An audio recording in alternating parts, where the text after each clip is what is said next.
Eagles 22, Giants 16. Welcome to Talking Giants, presented by John Boy Media. I'm your host, Bobby Skinner, here with my co-host, Justin Panic.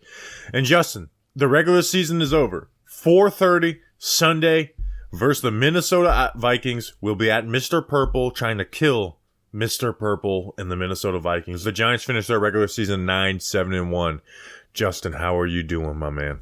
We'll be trying to kill the Purple People Leaders. The Giants are going to become the Purple People Eaters. Ooh, love that. Put it on a shirt. Hi, Bobby Skinner. It's playoff week, man. Playoff week. This Eagles game doesn't matter. Don't care. Some fun things happen, though. Is it the Davis Webb game? Is it the Kenny Golladay game? Here, quick. Is it the Davis Webb game or is it the Kenny Golladay game? Which one is it? To me, it's the Kenny Golladay game. Kenny Golladay game? Yeah, I agree. 100%. We'll talk about all of it, Justin. But again, the Giants finished their regular season 9-7-1, playing their second and third stringers. Like, we came into this game being like, yeah, you got to rest your key players. They rested every single player that they possibly could in this game. You know, their starting receivers played a collective one snap, and Darius Slayton at the end of the game. And like, they seriously fought with this team. Like, this Eagles team, I know they're a little banged up, but they were right there in it at the end, especially in the second half. And they finished 9-7-1, Justin, and they took care of the games they needed to. They had 7 losses this year: 2 versus the Eagles, 2 versus the Cowboys, teams that are just clearly outmatched them with talent. You had 1 versus the 9-8 Detroit Lions, 1 versus the 9-8 playoff Seahawks, and then 1 versus the Minnesota Vikings that we will go and try and get our revenge against, Justin. Like, this was we talked about just beating the bad teams this year. Well, they did that, and they beat some good teams. They beat some playoff teams in the Jaguars, the Ravens. So it's, but now it's time to get to that, go into those playoffs and win some damn games. Yeah, a remarkable regular season, one that, we definitely expected the Giants to be better. I mean, I was one to talk all summer long, all off season long, just kind of preaching and really trying to put the stamp on that this Giants team should show progress. The offense should show progress. The defense should at least try and hold things together, which especially towards this latter part of the season, Giants offense and this Giants team as a whole is showing progress, and they are winning in a different way than they have towards the first half of the season, which is really, really fun. Remarkable season, man, with some really, really remarkable moments, and I'm definitely going to try and take this week to really celebrate those moments, but most importantly, there is a game this weekend that the Giants can win. They lost. Just a few weeks ago, they lost 27-24 off a 61-yard field goal versus these Minnesota Vikings. Guess what? They didn't have Adoree Jackson. They didn't have McKinney. They only had Azeez for first half. A handful of snaps. And guess what? The Giants decided to rest their starters in this game. Talk about momentum. I don't think the Giants lost any momentum from losing to the Eagles by 6 points with your third-string players playing. But you go and look at the Chargers. The Chargers had a chance to rest their players. Mike Williams, Joey Bosa get injured. Well, guess what? The Giants have gotten healthy at the right time. There is momentum at the right time, and they got to be going to these playoffs with confidence. And again, this is the most healthy the Giants have been all season long. Like, there has not been a single time where at the beginning of the season you were missing Kayvon and Azeez. And then you miss Leo, and then Adoree goes down, and McKinney goes down. This is the healthiest, and the wide receiver room was a mess. Like, this is the healthiest this Giants team has been all season long, since training camp. Like, since when we were, watching training camp practices, this team has not been this healthy. And even then, they were probably less healthy. Yeah, and I just talked about the offense kind of catching its stride at the right time between throwing the ball in early downs that we've seen the last few weeks. It seems that Daniel Jones' chemistry with these wide receivers, they're running Saquon Barkley when it makes sense, and he's being efficient while also getting some explosive running plays in there too. So all that is making sense on the offensive side of the ball. And then something that's underrated about the defensive side of the ball, Wink Martindale is adjusting. Wink Martindale isn't just being nutso blitzo Wink Martindale. We've seen Wink Martindale these last few weeks, and this is, even ties in something that we saw with the Eagles game today. We've seen Wink Martindale play coverage, utilize 2 high safeties at some of the highest rates that he's utilized them probably over the last few Oh, years. every single week. Yeah, the last few years, every single week he has surpassed like the season high for using 2 high safeties. Yeah, and I think that's just understanding, especially when Azeez Ojulari is on the field.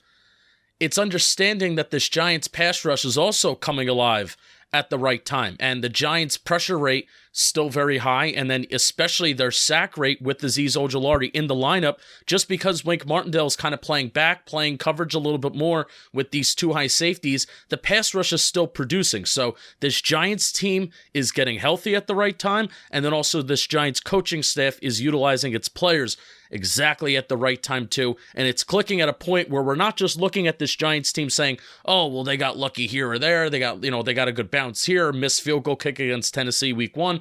We're not just looking at that and saying, we're looking at this and saying, hey, the Giants can win a playoff game, and if they play this freaking Philadelphia Eagle team again maybe down the road, they can have a shot against them too.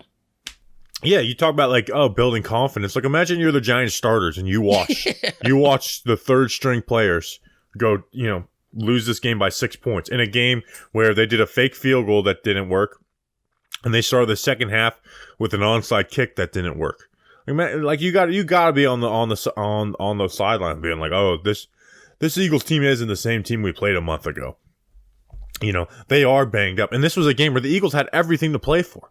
Like, if the Eagles don't win this game, they are playing next week instead of having the 1 seed and having a bye week and able to get healthier. Like, this is not the same team. And guess what? The Giants are not the same team that played the Philadelphia Eagles a month ago. We're trending up. They're kind of trending down. Now, and that could very well be the second round matchup. Unless the Seahawks upset the 49ers. And I know we're getting way ahead of ourselves. We're getting way ahead. But still, this stuff matters. There's reasons to be optimistic right now, and the Giants fan should feel like anything is possible right now. Why not? Right? Justin, the Giants were down 16-0 at the halftime with Davis Webb as their starting quarterback, playing third stringers at cornerback, and they finished the second half 16-6 and made it a 6-point game. They also averaged 6.1 yards per run too, which I was shocked to see that. I was wondering, hey, why didn't we ground and pound Gary Brightwell, Matt Breida a little bit more as the game went on? So, and Davis Webb running the ball too. Where did that come from, man? We talk about Daniel Jones's legs. Davis Webb's legs I hear are dangerous. They don't call him Davis Tank Webb for nothing, Bobby. Yeah, just running dudes over. It's like, come on, man, you cannot get run over by Davis Webb. Blankenship he ran over. And that's the thing, like, you take from this game. Like, almost none of the contributors played. But the contributors that did play, they all played really well. Outside of one, who is our rookie right tackle in Evan Neal. Yeah, Evan Neal, yeah. And that's definitely worrisome. But, we'll talk about Nick Gates, Ben Bredesen, both played really well.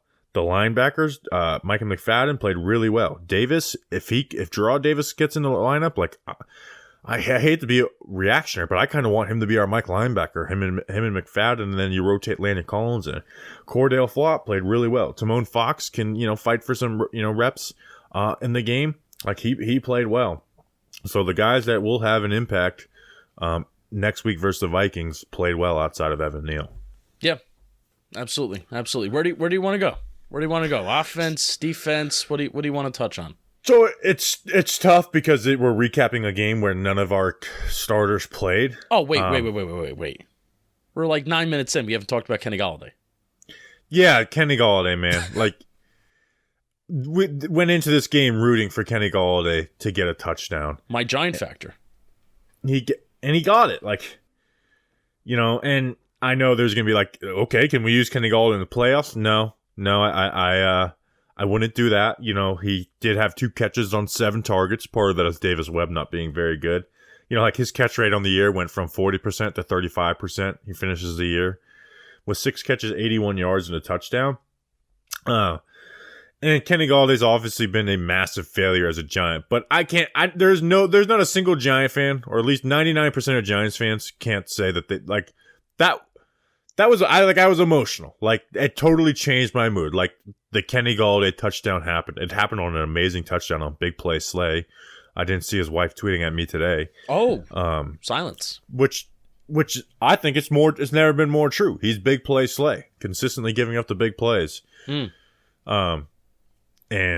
yeah, it's hard to explain how a guy who's a massive bust of a contract gets a touchdown in what's essentially his last game. You're not happy with the contract. You're not happy with the player, but it was just like, it was one of the happier moments of the season almost. Like it was like we made the Titanic, we did with the Titanic, song track. And it was like, I was like, I'm actually like emotional watching this. Like I am very happy for Kenny Golladay. That was probably the second biggest reaction I had to a Giants moment this year. The first reaction was the Tennessee miss. That was the second biggest reaction I had to a Giants moment this year. Yeah, for me, it's like Julian Love interception versus the Ravens, the Titans miss, and this. Like, that was like, that ball went up in the air, and it's like, oh my gosh, and it's like, oh, way too covered, not going to catch it. And he comes down, I'm like, please, referee, put your hands up. Please, referee, put your hands up. Clean catch, too, not a bobble. No, it was an amazing catch. Like, he was able to, use his leg to wall slay off. And was that holding on to the right arm? And then I'm implying that Kenny Galladay's a righty here, so I'm implying that if that was a left-handed catch, that was with his weak hand, his weak arm. Yeah, it was like extreme pass interference too, when the refs were just trying to get home, and Kenny Golladay ends up pulling the thing down. He talked after the game. He's like, because Kim Jones asked him if he kept the ball. He's like, no. He's like, I've gotten enough to where I don't need to keep him. Dumb question.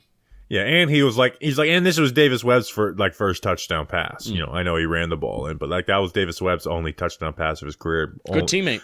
Most likely will be the only one. Like that's Davis Webb's ball.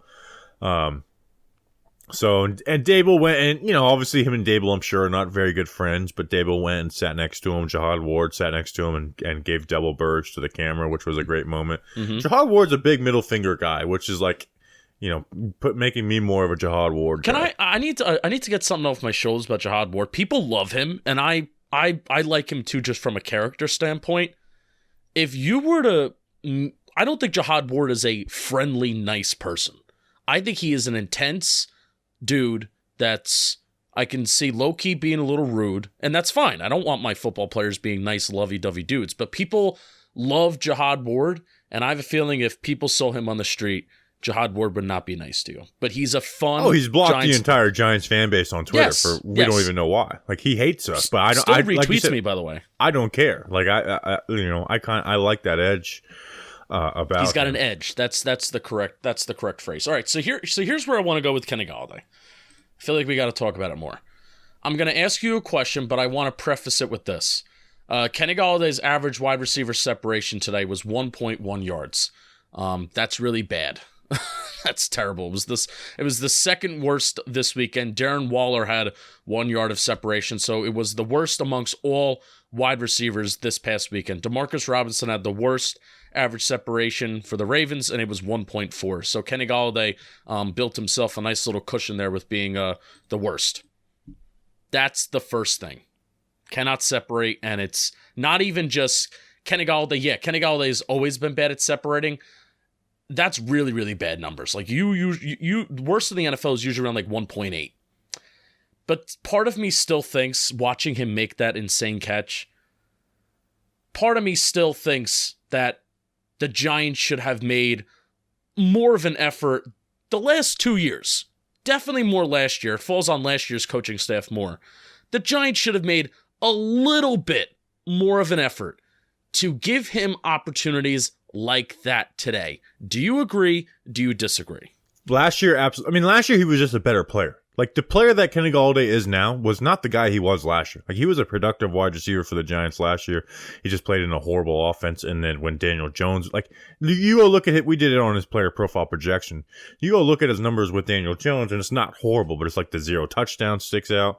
And then, the total stats when Jones went down, the offense went to total shit. And Jason Garrett was a war criminal.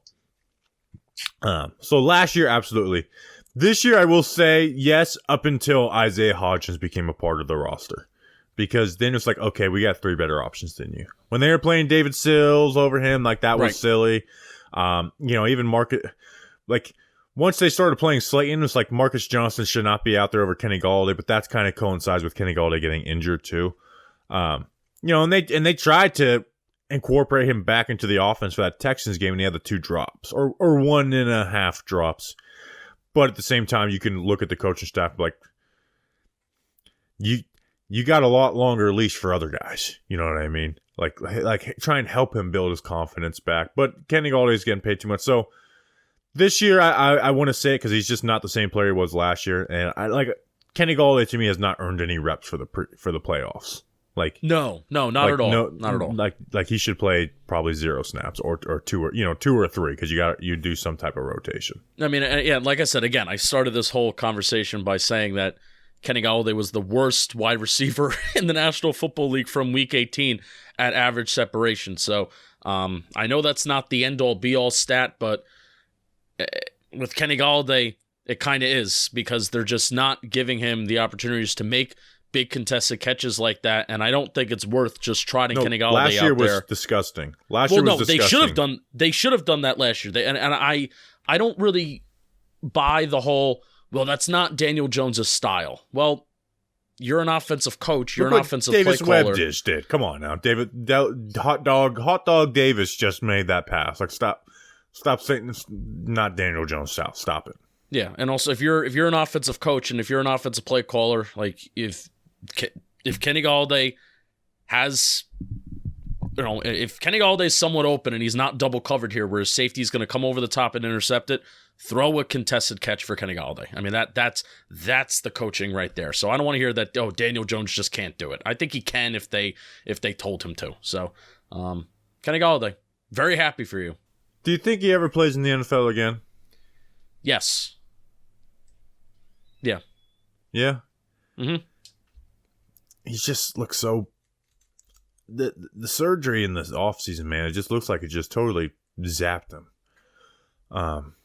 Obviously it'll be like dirt cheap wherever you go, because the Giants will cut him in the offseason. It'll be dirt cheap, but it's like who. But it's like it does. I guess Golladay turns into a guy who was like he was a kind of a has-been who's trying to hang around the league. But you know where he could go? I'm being serious when I say this. Who loves throwing like those contested catches, back shoulder fades, and that's like all that they've done this year? New England. Yeah, I think he can go to Bill and Joe Judge. That would be.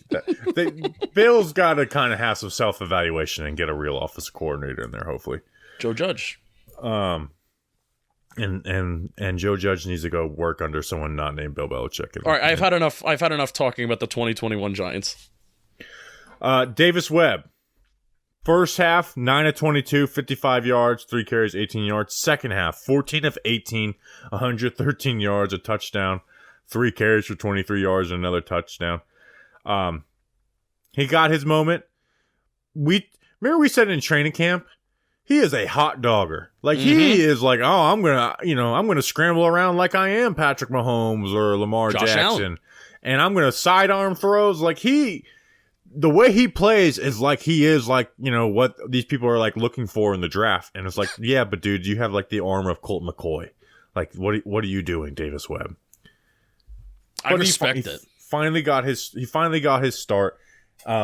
He averaged 4 yards an attempt. Like basically all of his throws were like Lawrence Cager on drag routes or the running back. And then the one throw to Kenny Golladay that obviously ended up working. How many explosive plays did the Giants have? I did not look that up. I believe it was just the Kenny Golladay play, right? Yeah, well, I mean, for the sake of argument, might have had one. For the sake of argument here, we'll just say explosive plays are 20+ yards. We'll forget runs of 10+ yards. Yeah, I think that might be it. But I'm gonna look it up. Watching Davis Webb is fun. Watching Davis Webb was fun. Not because he was good. Here's what I will say is watching Tyrod Taylor would have been a lot more fun. Well, I mean, here's the argument, though, Bobby Skinner. How many sacks did Davis Webb avoid? And Tyrod Taylor can do that sometimes, but Tyrod Taylor takes a lot of sacks. And I think that's part of the reason why the Giants stayed alive in this game. Yeah. So Cager had 8 catches for 69 yards. That was basically all those drag routes. And then the running backs had 8 catches and he had 23 completions. So like over a third of his completions were just checking the ball down to the running backs. And the running backs had 8 catches for 15 yards too. So it's not like it was even like, oh, this check down makes sense right now. He was just like, all right, let me throw to the running back and get this ball out. In terms of explosive plays, Garrett Brightwell had a 25-yard plus play in the third quarter, and then the Kenny Golladay 25-yarder, and you want to know what's funny? Yeah, those are the only two 20-plus yard plays the Giants had. How do you like that? So it's a cool moment for him. What the funny thing was is they showed his family and his girlfriend, and they weren't sitting next. There's like one seat between him, and Iron Eagle's like, oh, there was someone there before. There was. People, I did see a fourth person eventually. Well, they showed them later in the game, and there was still the spot that was open. So it was like, who is this person? Is this person doing bumps in the bathroom? They showed it again. And I saw a fourth person there, and it was a man. Okay. It was just like, all right. So does Davis Webb's dad hate his girlfriend? Like, what's going on here? There is not a strife in the Webb family. That fourth person was just doing bumps in the bathroom. All right, that's a heavy accusation that I rolled with, and Justin doubled down on it. Mm-hmm. Justin, I do want to talk about some players who played well outside of the Kenny Golladay, Davis Webb stuff. Yeah. First, this episode, link in the description. We finally have a date and time for our watch party at Mr. Purple in New York City. Obviously, you guys have heard us talk about it.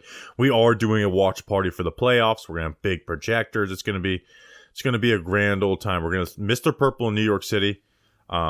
Justin, you were there on Friday, and the place looks like it's gonna be popping. Yeah, what we're gonna try and do is we're gonna try and replicate a tailgate party atmosphere. At Mr. Purple. This is kind of like a bougie poppin' place. And we're gonna, take it over. We're gonna make it Talking Giants style. And we're gonna have a great time, and we're gonna win some games. Yeah, $20 tickets to get in. Obviously, that doesn't cover food or drinks or anything. But yeah, we're gonna be there. So you can get there at 3:00. So the game's at 4:30. So we'll be, watching the 1:00 game, hanging out with you guys before, and then we'll jump on the mic. Once the game gets going, and then we're focusing on the game at that point. But it's going to be a cool event for us. Like, I'm excited. We've sold over 100 tickets at this point. We don't have an official cap, but me and Justin, our head of head, said so keep this in mind. We will, if it gets to a certain number, I don't know what that number is, but we will have to eventually cap it. So get your tickets, get them now, and we'll see you there. We'll see you in the city. Yeah, you really can't wait anymore. Like you've got to get these tickets. And if you feel like you're part of the Talking Giants family and not just listening to your the Best Giants podcast or whatever, your second best or whatever you think, this is an event I think that would be cool to come out to. I think we're gonna have fun. We're gonna make it worth your while. I think we're doing like rally towels and stuff. Like we're gonna have a lot of stuff. You're gonna have wristbands, like Talking Giants wristbands. There's gonna be merch there. We're gonna do rally towels. There's gonna be a lot of fun stuff there. And also, like, one of the things that I really got from our tailgates this year, I've said this over and over, is I've just from observing, can't believe how many strangers just talk to each other. And they meet each other. We all have the common bond of being Giants fans. So come out, and if you just want to meet other Giants fans, especially if you're maybe if not a lot of your family members watches the games with you, whatever, come out and exchange Twitters, exchange IGs, Instagrams, start your group chats, and bada bing, bada boom, you got your Giants peeps all on Twitter, all there with you, and you get to meet them. So I love that idea that we're gonna have like 100 people, 150 people all in the same spot. Odds are maybe 5 people that are there, but you're going to have like 150 friends all there with you. So I'm really, really excited for this event, not just for us meeting all of you, but also everybody else meeting everybody else at the event too. Yeah, so $20, one of the best places in New York City, Mr. Purple, 14th floor. Come hang out with us. It's going to be a really good time. So yeah. Link is in the description. And bring your friends too. So, but the tickets, we are going to put a cap on the tickets eventually. And that's probably going to happen like before Tuesday. Like I would be surprised if Wednesday we're still selling tickets. So make sure to do that. All right, Justin. So I went into this game being like, I got my eyes on number 57, Gerard Davis, right? Like, this guy, he's got talent. but he's not put together. And I go into it, and I'm like, I very well can see myself going into this game, and it's like there's a reason why this guy was on a practice squad with a team that drafted him in the first round with the Lions, right? He was a fun watch. He plays fast and physical and gets downhill. Like, he was pulling the trigger and pulling the hammer, and when you watch him play, just even if he's in pursuit of Jalen Hurts or somebody, you realize, like, this guy's by far the best athlete in the linebacker room. And he was playing and again, he was just bringing the fight to offensive linemen. Lost a couple times. There was one play where Boston Scott had a nice run where he misplayed his gap, so it wasn't perfect. Also, there's one play where he got almost too aggressive and missed tackle. But go watch the and goal to goes for the Eagles and watch Jarrad Davis make like 3-4 tackles right there, like that stopped them from getting into the red zone, like making the difference between points and not. And Justin, I thought he made Micah McFadden look better. Like Micah McFadden, I thought had his best game. Where he absolutely. had 7 tackles, 2 tackles for loss, a sack, and a QB hit. Davis doesn't get the credit for the sack and QB hit, but those tackles for losses, like, they help because guess what? When you have your Mike linebacker playing fast, aggressive, pulling the hammer, guess what? That makes linebackers hesitant because their first read is not wide ass open. So I know they're not going to do it, man, but I want to see him just play. Like, I want to see him and McFadden and Landon Collins out there at linebacker next week. That's what I want. Davis did get the credit for a QB hit and half a sack. He also had a tackle for loss. Why don't you think he doesn't get credit for McFadden's sack? Got it. Why don't you think the Giants are not going to play him? They like Jalen Smith. I mean, they rested Jalen Smith today. But I was hoping that today would have been almost a audition for Jared. I'm going to go with Jarrad. I was hoping that today would almost be an audition for Jarrad Davis to go out there and see, can you get some, playing time is a phrase that we just throw out there. Can you get significant reps in the playoffs where you're spelling Jalen Smith here and there? I don't know if you can do that at this point of the season, but for how weak the interior linebacker spot is on the Giants, I feel like that's something that should be on the table for this Giants team and this Giants defense. The Eagles weren't resting their starters. The Eagles were not, and they went 1 for 5 in the red zone today. They had 5 red zone trips. They only scored 1 offensive touchdown in today's game. If you're doing the math at home, and if you consider wins and losses to be this, the Giants scored 2 offensive touchdowns today. The Eagles only scored 1. Giants won the game. Justin, they had 4 yards per carry. They're one of the best rushing offenses in the NFL, and yes. They had 4 yards per carry on 31 carries with Jack Heflin, Henry Mondeau, Ryder Anderson playing defensive line. And that's where that makes it even more impressive for me in terms of Davis and Micah McFadden too.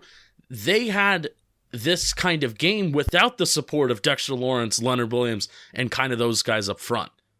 He should be pushing for playing time and taking some Jalen Smith playing time. He should. You know how it goes with coaches, man. It's like They don't, like, Jalen Smith has kind of made himself that linebacker. They rest him. Will they for a playoff game? Just like, all right, we're making the switch to Jarrad Davis. But here's the hope is that Davis isn't just your normal, like, oh, they added him a week and a half ago. They were trying to get him on the Giants for a month. But he was like, I want to stick with the Lions because the Lions were elevating him from the practice squad because his hope was that once his practice squad elevations ran out, that they'd add him to the active roster, and it didn't. And don't get me wrong, Davis has his flaws. Like, I'm not going to let this one game overshadow his entire career. He does have some tackling issues. He's not the biggest guy in the world. He can get lost in coverage. But with the Giants and what they have, I mean, he was playing fast, physical, and downhill, and he's clearly their best athlete and like the most aggressive at the position. And when you're Mike, like Wink Martindale says it himself, as your Mike goes, your defense goes, and it helped a guy like Micah McFadden play better, which has been a take that I've had since McFadden started playing, is that I think people would like McFadden a little more if he was playing next to the worst Mike linebacker in the NFL and Jalen Smith. Yeah, so we'll see how they go with it and how they approach it. I think it'll be a shame.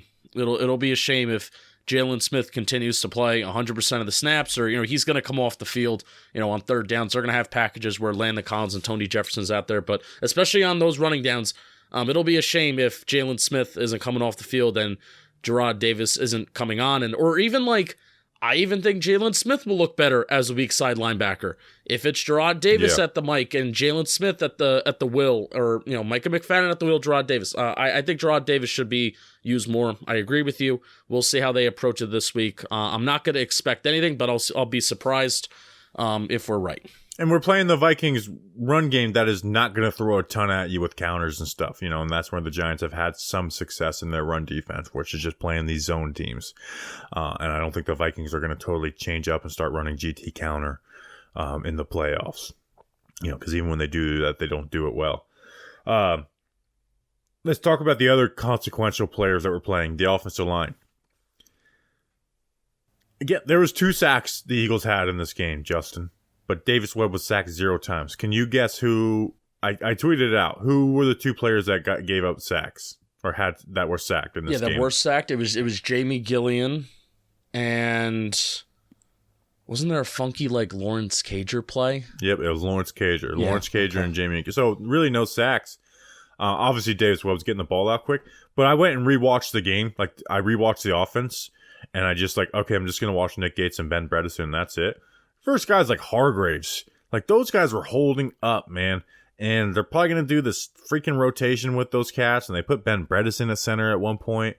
I'm excited to break down their games for this week, because they held up, man. They held up, and that was with their left tackle and right tackle giving up the edge essentially the entire game.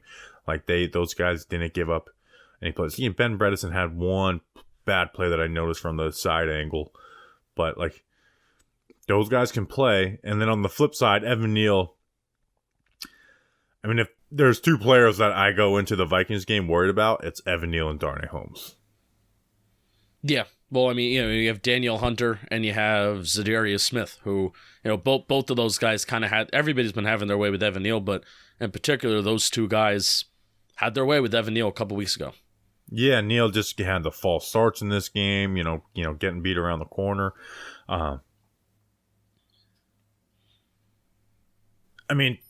Justin, I know I don't want to get too far ahead of us, but if we're going into next Giants offseason or next Giants training camp being okay, what happens with Evan Neal?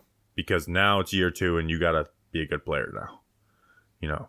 Yeah, the worry will start in year 2 for sure. The 100%. That's when the worry will start. I'm willing to recognize the worry right now. I think I've been a little bit more on the anti-Evan Neal train than you have a little bit, but I am also reasonable enough to say the worry will start in year 2 and in training camp. It will start in training camp because the same issues that he struggled with in camp, he is still struggling with right now. And I trust that he's a hard worker. He'll take an off season to get better at it, but that doesn't help us for a playoff game that we have coming up in 7 days. Yeah, if the Vikings have to be looking at that, I'm all right, let's get Zadarius, matched up on him, or hey, let's, they do. We'll get into the preview pod later this week. Obviously, Zadarius, they move around, they'll put him on the guards and stuff, but it's all right, we can put Hunter on this cat. On the tackle, and then we can line up Zadarius Smith with Mark Lewinsky and really cause pressure. And there was a strip sack in that Vikings game that the Giants were able to recover. That can be the difference between winning and losing. Absolutely, are those plays, or it could be the difference of stopping a big play for the Giants. So that's got to be a part of the offensive game plan. It's all right, we got to either protect Neal with the tight end, the backs, or there's got to be with DJ. It's man, you got to be ready to go. You got to be ready to escape that pocket. And obviously, DJ's been really good doing that this year. Did you see there was a Nick Gates play where Davis Webb had the personal foul? He got hit out of bounds. Good acting job, first of all, on Davis Webb. Doing a good job of jumping as he went out of bounds, so any contact that he took, he would automatically fall down. Very good job. Veteran move right there. But Nick Gates runs up to whoever kind of pushed him out of bounds. Really runs up to him, starts pushing him. Davis Webb, nice moment. Another pro move. Hugs Nick Gates and is pulling him away. Davis Webb, big fundamentals guy, doesn't want to get the 15-yard penalty. Joe Judge would have loved him. Yeah, Gates, no, by the way, had a quote after the game. And by the way, every time Gates plays center, he plays it well. Have you noticed that yet, Brian Dable? Have you noticed that yet, Bobby Johnson? Is he enough of a dirtbag for you? No, not their guy. Not their guy. Anyways, he had a quote saying that Minnesota, the crowd wasn't so loud last time, and boy, the beat reporters were quick to get that out, to try and get that circulating so they get as many quote tweets as they possibly can. Gates, who, by the way, is probably one of the friendliest guys to the media, they had no hesitation of taking that quote and turning that into what it is. But you know what? Screw Minnesota. Like me, I did the meme, the hands meme, The like handshake. me and Nick Gates, like hating the fake niceness about Minnesotans. But like, I want that to be remembered going into this. I hate the state of Minnesota. I hate that place with a passion. I almost want to go there and just start burning stuff down. Like that state deserves it. It's a scumbag state. They pretend to be nice. The Minnesota nice thing, it's real. It's real fake. They are the nice to your face, talk behind your back type of people. I hate the state of Minnesota, and we gotta go destroy the state of Minnesota this weekend. We gotta go. We gotta win. We gotta do it. Do you have any other players that you want to talk about? Some young guys on the defensive side, if you want to get a DraftKings ad in. Yeah, we'll get a DraftKings ad in. I mean, at least those are the guys that I think can really have a contribution in this sort of playoff stretch. You know, we talked about Gerard Davis, Ben Bredesen, Nick Gates. But we're going to talk about DraftKings, and then we're going to talk about some other guys that I guess impressed us a little bit. The NFL playoff picture is locked in. And my go-to place for wild card round action is DraftKings Sportsbook, an official sports betting partner of the NFL. To kick off the road to Super Bowl 57, new customers can bet just $5 and get $200 in free bets instantly. Plus, all new and exciting customers can get a no-sweat bet each day of the wild card round this weekend. Just place any NFL bet of your choice, and if it loses, you'll get a free bet back up to $10. Action is so good, why bet the NFL playoffs anywhere else? I want you to download the DraftKings Sportsbook app, use code WORLD. New customers can bet $5 on the NFL and get $200 in free bets instantly. It's that simple. Only at DraftKings Sportsbook with code WORLD. Talking Giants versus the world. Come to New York. Come to Mr. Purple. Throw a parlay on the Giants. Saquon Barkley touchdown. Daniel Jones. Julian, tell me about it. Daniel Jones over rushing yards, because that's a thing that just hits every week, right? With our guy Daniel Jones. I'm throwing this out there. Throw in a Richie James touchdown too. And win with the DraftKings Sportsbook. Promo code WORLD. Thank you to DraftKings. You'll be glad you did. You'll be glad you did. What were the... Cordell Flott, man. Like... Ooh, Cordell Flott. I just watch him, man. I'm like, this guy he's like... Some of the stuff is translated from LSU where it's like, man, this guy just like springs out of like his change of direction, his ability to just burst, you know. And I probably said this 5 times on the podcast already, that we'll remember that dropped interception versus the Vikings as negative, but in reality, it's like that was a really good play at cornerback. Like that was just great ability to stop, undercut, and drive through that and make that catch. I mean, he was like their best DB out there. Like Rodarius got worked a few times. Flott, man, I really think he should challenge to play nickel corner next week. I do. It's something I've been talking about for a few weeks. Like to me, he's just a better option. I know that the nickel corner has to be a part of the run defense, and he's not fit for that yet. He's very light, and that is a problem. Like that can't be ignored, so I understand it. But it's just whenever they are passing, I wish Cordell Flott could be the nickel corner for the Giants. There were plays where locking down A.J. Brown, not allowing any separation. There were some plays on Devontae Smith, too. There were some really good Cordell Flott plays, and this was one of the first games, maybe besides the Cardinals game, where he just the Panthers game, where he just flat out started, right?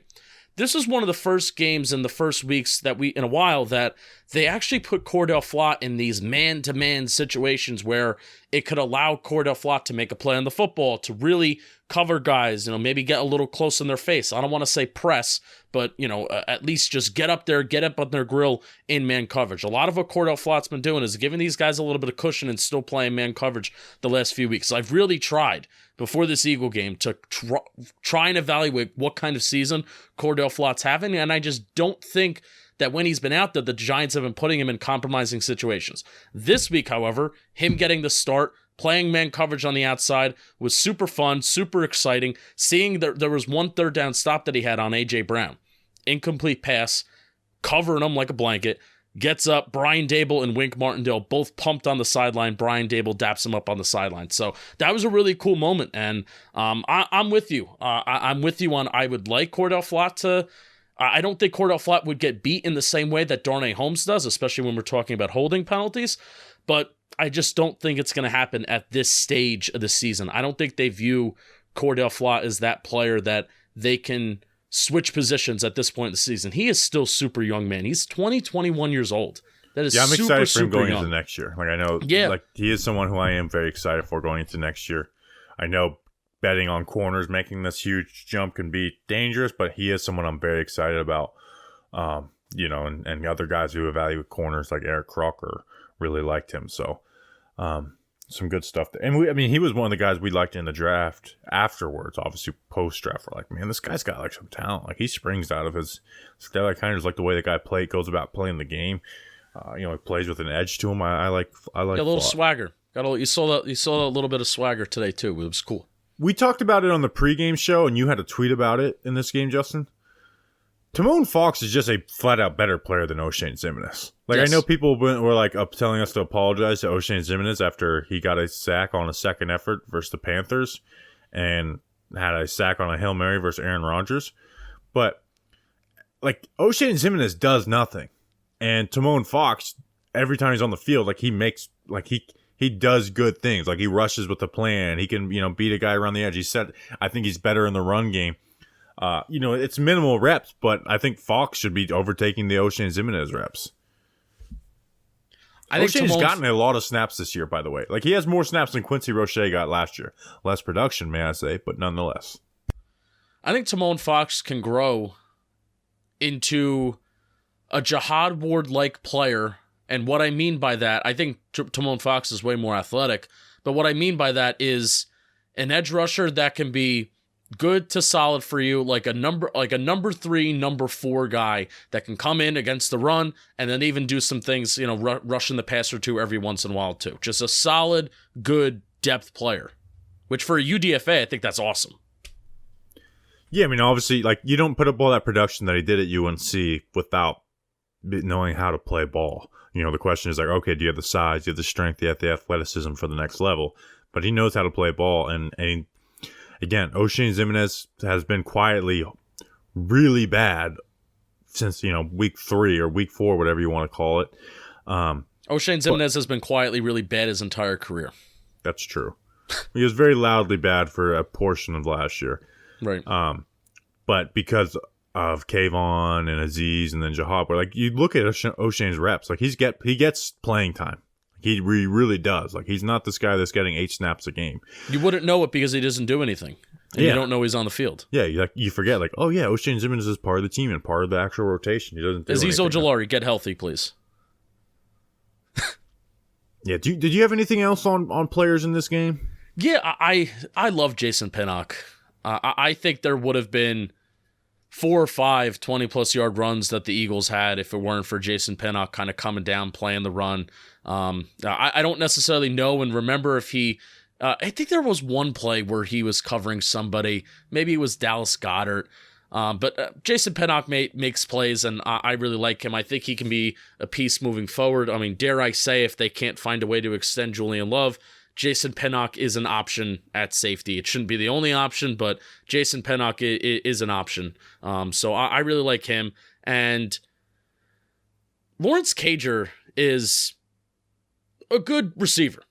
He's a good catcher of the football. I'm not for putting Lawrence Cager at tight end on a consistent basis because I think if you have a tight end that can't block, I think that's a liability. And I think that's a tell for an opposing defense of either we have Lawrence Cager with his hand in the dirt here, and if it's a run play, this dude's a liability and we can attack him, or if it's a pass play, then that could be a predictable tell that, oh, Lawrence Cager's on the field, the Giants are going to throw the ball here. So, but I do like Lawrence Cager, his yak ability. I thought, like, yards after the catch wise, on the field with Marcus Johnson, who was a fast guy, Kenny Golladay, who was supposed to be physical, I thought Lawrence Cager was the best yards after the catch option the Giants had today. Yeah, I mean, he's got speed. I mean, he's a converted wide receiver to the tight end. It's just how well does he fit? I will say it's weird that he went from, like, okay, he's our starting tight end now to, like, you get 0 snaps a game. I thought Do you know the Giants had 0 plays out of 11 personnel today? They didn't have the receivers to really run 11 personnel. They didn't have a single slot receiver. The receivers were Kenny Golladay and Marcus Johnson because they didn't want to play their starters. Which is crazy, you know. Yeah, they don't have a backup. What this tells me is that they don't have a backup slot receiver. They kind of use Cager as a slot in a way. Yeah, because it was 21 personnel, and then that's 2 running backs and then 1 tight end, and then it's 12 personnel with 1 running back and 2 tight ends. That's what they used. Yeah. Yeah, Nick Vannett had some. It was a Nick Vannett game. He's very slow. That's the thing is we went into this game like, okay, they're resting their key players smartly. They didn't play a single starter besides Gates, Bredesen, and Neal. McFadden and Neal. Which I really thought heading into this game, I said they have to play some starters, right? They can't just bench everybody. No, they benched everybody. They benched everybody. And there was a point in the game, like we said, that they played Neal. There was a point in the game where it was Tyree Phillips and Matt Parrott. They took Neal out, and I think there was there a part of the game where it was Jack Anderson, it was Wyatt Davis. They took everybody out at some point, right? They put Bredesen at center, and then they put Wyatt Davis at left guard, and then Jack Anderson played the whole game at right guard. Yeah. And they did take Neal out and put in Matt Parrott in. So I mean, Neal only played about the first half or whatever it was. And then they were like, "That's enough." Yeah. Is that a show? That's the show, Bobby Skinner. Oh man, what's on the docket for this week for us? So live streams galore, right? We're gonna be live streaming like crazy. Yep. Wednesday we're gonna have Entertainer and NYG Daily Weiss on. So Chris and Weiss will be on. That'll be fun. And then Friday's a preview pod. And we're gonna have Syed Schemes on, who's a great interview. I know we play the Vikings again, so we'll have him on shortly and just kind of get his vibes, take away from that Vikings game. So I'm not gonna do a film review. So go rewatch the Vikings film review. That's what you should do this week. It's like, oh, no film review. I will do an O-line report. We're gonna talk about Gates and Bredesen a little bit, and then I think I might do some Wyatt Davis stuff on there. The tackles, I'm not going to do Evan Neal. I'm not going to do a segment repeating the same things over and over again with Evan Neal. I just can't do it anymore. Can't do it. Next Evan Neal O-line report segment will be week 1 next year. Hopefully it's awesome. Yeah, we're going to be so we'll live stream tomorrow or Monday when you're listening to this at some point. I told Jordan Renan we let him win because he thinks he got railroaded on the Tony Award, but he didn't. He didn't. Like, he screwed himself. Julian, do you agree with that? You're as a known Jordan Renan stan. He should have won. I think it was rigged from the inside. I didn't get a vote personally. Are you signed up to the Patreon? Here's the thing. Me and Justin, we forgot to vote this year. Right. Like me and Justin are supposed to vote, and we just forgot to vote. I was thinking about possibly doing Talking Giants members, like the Pro Bowl, Talking Giants members, Patreon members, and then the whole point system. Here's the thing: is I'm not keeping up with the beat reporters, breaking news and stuff point system. That's why we're not going to do that. Maybe if we had a producer, editor that we knew would be with us long term, we could do that and have assign them to that, but we don't have that. So no, we don't. We really don't. We do have researchers at John Boy Media. I asked Julian before. We're doing it's the last dance. Julian, can I say this now or should I save it? Do you have an announcement to make, Julian? Season? Yeah, this is the last dance. This playoff run is going to be. It won't be it for me at Talking Giants or John Boy, but it'll be it for me as far as a Giants season goes. I'll be sticking around a little bit in the offseason and through the draft, but this is it. We're gonna win a Super Bowl. I'm gonna be a part of Talking Giants for the Super Bowl run, and then I'm gonna retire on top. Yeah, just so Julian's not deciding when he finishes college, he's not going to join John Boy Media, which I kind of get because I know I know the type of person Julian is, and I know that He's not someone who just wants to be like a full-time editor, producer. Like he wants to go do his own thing, and he's kind of made money doing his own thing. But it sucks for us because I hate saying nice things. But like Julian became part of Talking Giants by just sending me stuff, like great edits to put on shirts that were highly illegal. But I was like, these are awesome. Like, and I made stickers of of them, everything. And we made one of the shirts, and we're like, all right, this is on sale for 30 minutes because it will get our whole store shut down. And he gets our so it's gonna suck losing Julian, but it is what it is. So here you go. So now here's a open reign, open season for all the people that have been DMing us. Oh, I want to work with you. I want to work with you. If you know Photoshop, if you know Premiere, shoot me a message. Well, you got to know our voice. You got to be you got to be a grinder. Like you got to be a hard worker. Like Julian's a grinder. Julian, I send Julian shit all the time, and if he can't do it, he's letting me know quickly. I can't do it, but I can do it here. So.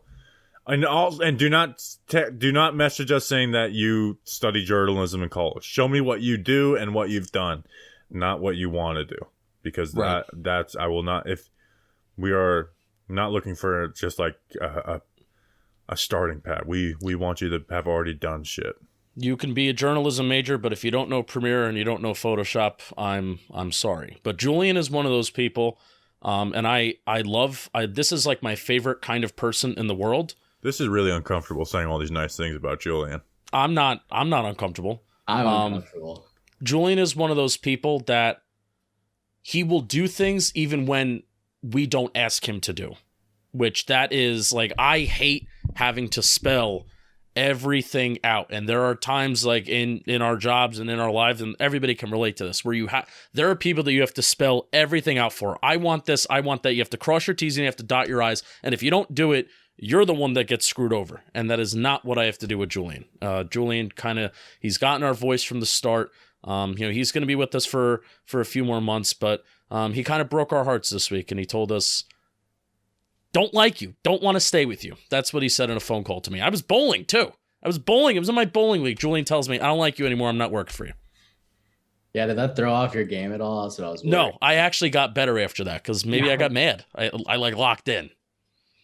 Yeah, when I started, it was really just because this job in my mind at the time was just like what I did on my free time, as far as just like I watched the Giants and I watched football, and I just wanted to monetize that. And I mean, I sit down on Sundays and I watch football, and I just like make graphic memes that go into a 5-person group chat.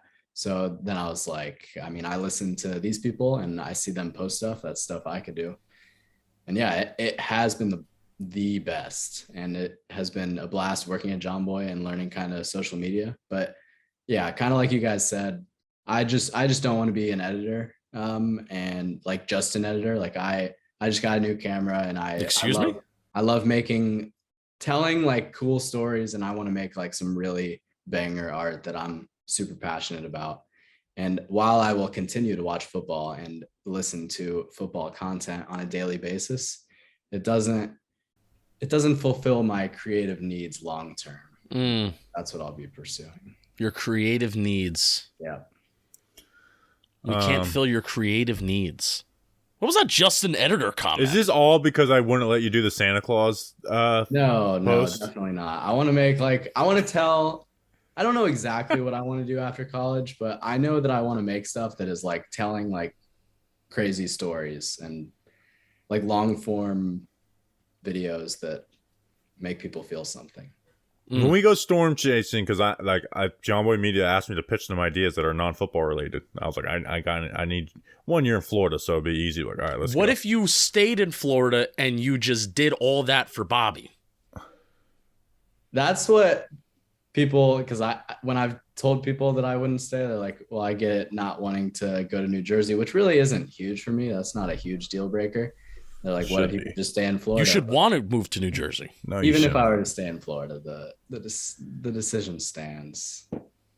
I don't even know if I want to live in Florida after school. I love Florida. Move to Paris. I'm a Florida man for life, but I don't know if this is where I'll stay. You're a French American. Move to Paris. The world is what I was told when I graduated school. The world is your oyster, Julian. It's true. It is my oyster right now as I'm heading into unemployment. And you're the pearl. Yep.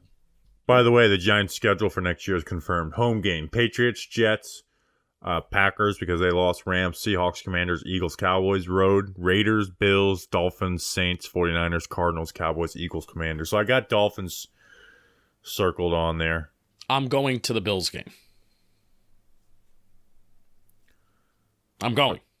I'm hoping that we can do our big tailgate for the Patriots. Right? Ooh, wait. I really hope Joe Judge is still with the Patriots. Yeah. Can we BTS? Just in case you didn't know, we're friendly with Joe Judge. I think we can meet him. All that. I don't really want to meet him at the. I do. I think he's gonna be busy before that game. Disagree. Right. That's an episode. We'll be back on Wednesday with NYG Daily and Entertainer, and we'll be doing live streams. We appreciate you.